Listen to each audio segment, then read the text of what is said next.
আজকে আমি হাঁসের ডিম ভাপা করব আর এই হাঁসের ডিম ভাপা করব আজকে আমি নারকেল বাটা দিয়ে। তো সরিষা বাটা দিয়ে করলেও ভালো লাগে, তো সরিষা বাটা দিয়ে কিন্তু অনেকবার খাওয়া হয়েছে, তো আজকে ভাবলাম যে নারকেল বাটা দিয়ে করি। আর নারকেল বাটা দিয়ে করলে কিন্তু অনেক মজা লাগে। তো হাঁসের ডিমগুলো ছিলে তারপরে এই যে আমি ছুরি দিয়ে একটু কেটে কেটে নিয়েছি যাতে মশলা ভালো করে হাঁসের ডিমের ভিতরে ঢোকে সেই জন্য।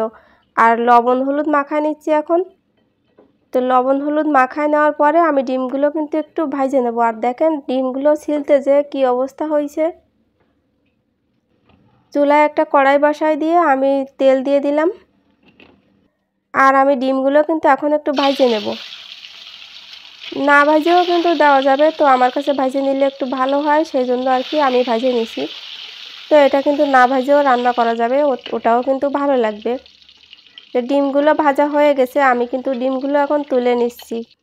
আর এখন ওই তেলের ভিতর আমি পেঁয়াজ রসুন আর কাঁচামরিচ কিন্তু ভাজে নেব। আর এই রান্নাটাতে কিন্তু এই সব কিছু কিন্তু ভাজে দিতে হবে, তা নাহলে কিন্তু একদমই ভালো লাগবে না, কাঁচা কাঁচা গন্ধ বের হবে। এই রান্নাতে কিন্তু মশলা কষানোর একদমই সুযোগ নেই, সেই জন্য কিন্তু সব কিছু ভাজে নিচ্ছি আমি। তো সব কিছু ভাজা হয়ে গেছে, এখন কিন্তু ওর ভিতর আমি একটা টমেটো টুকরো টুকরো করে কেটে দিলাম যাতে টমেটোটারও কাঁচা গন্ধটা চলে যায়। টমেটো দেওয়ার পরে বেশিক্ষণ ভাজার দরকার নেই, একটু নাড়াচাড়া দিয়ে ভেজে নিলেই কিন্তু হয়ে যাবে। তো দেখতে পাচ্ছেন সব কিছু এখন খুব সুন্দরভাবে ভাজা হয়ে গেছে, আর এগুলো কিন্তু একদমই কাঁচা গন্ধ নাই। তো এখন কিন্তু আমি একটা ব্লেন্ডারের জারে এগুলো নিয়ে নেব। তো একটু ঠান্ডা হয়ে গেলে তারপরে নিয়ে নেব। কিন্তু পেঁয়াজ রসুন কাঁচামরিচ টমেটো এগুলো কিন্তু ভালো করে একটু ব্লেন্ড করে নেব, শিলপাটায়ও বাটি নেওয়া যাবে, তো আমি ব্লেন্ডারে আর কি বাটি নিচ্ছি। জিরা দিয়ে দিলাম অল্প কিছু, আর ধনিয়া দিয়ে দিছি। আর এই যে মেইন উপকরণ নারকেল, তো নারকেল তো দিতেই হবে এই রান্নাতে, নারকেল না দিলে তো ভালোই লাগবে না। তো নারকেল দিয়ে আমি ব্লেন্ডারের এই যে মুখটা একটু আটকায়ে তারপরে আমি ব্লেন্ড করে নেব।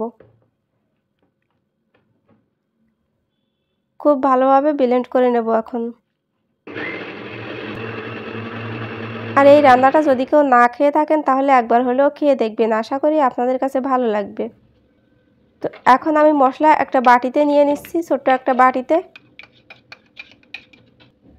ব্লেন্ডারের জারটা ধুয়ে নিলাম। এখন আমি ওর ভিতর হলুদ গুঁড়ো লবণ দিয়ে দিলাম পরিমাণ মতো, আর মরিচ গুঁড়া দিয়ে দিলাম, যদিও কাঁচা মরিচ দেওয়া আছে তারপরেও একটু মরিচ গুঁড়া দিয়ে দিলাম, আর রান্নার তেল দিয়ে দিলাম। এখন মশলা সব ভালো করে হাত দিয়ে আমি মাখায় নিচ্ছি।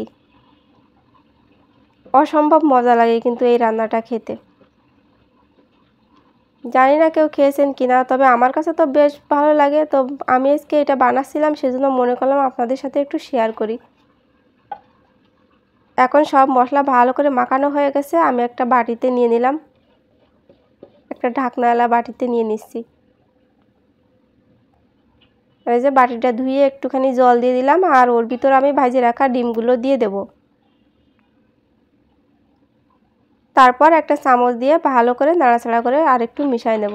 যেহেতু একটু জল দেওয়া হয়েছে অল্প একটু, সেই জন্য আমি চামচ দিয়ে একটু হালকা করে নাড়াচাড়া করে দিচ্ছি। এখন আমি দুটো কাঁচামরিচ দিয়ে দিলাম, একটু ভালো একটা ঘ্রাণ আসবে। তারপর আমি মুখটা আটকায় দেব। এখন আমি কড়াইতে একটু জল দিয়ে চুলায় বসায় দিছি, আর ওই জলের ভিতর এই বাটিটা বসায় দিলাম, আর একটা ঢাকনা দিয়ে ঢেকে রাখবো। তো 20-25 মিনিট ঢেকে রাখলেই কিন্তু হয়ে যাবে। তো এই যে 20-25 মিনিট কিন্তু এভাবে একটু জাল দিয়ে আমি কিন্তু ঢাকনাটা তুলে নিলাম, আর এখন কিন্তু এই বাটিটা তুলে দেখাচ্ছি আমি। এই যে এখন বাটিটা তুলে নিয়ে আসছি, আর হচ্ছে মুখটা আমি খুলে দেখাবো।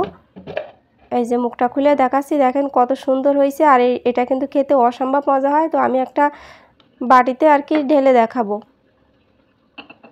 তো এই রান্নাটা কিন্তু অসম্ভব মজা হয়, যদি কেউ না খেয়ে থাকেন তাহলে একবার খেয়ে দেখবেন, আশা করি ভালো লাগবে। তো আজ এই পর্যন্ত, সবাই ভালো থাকবেন।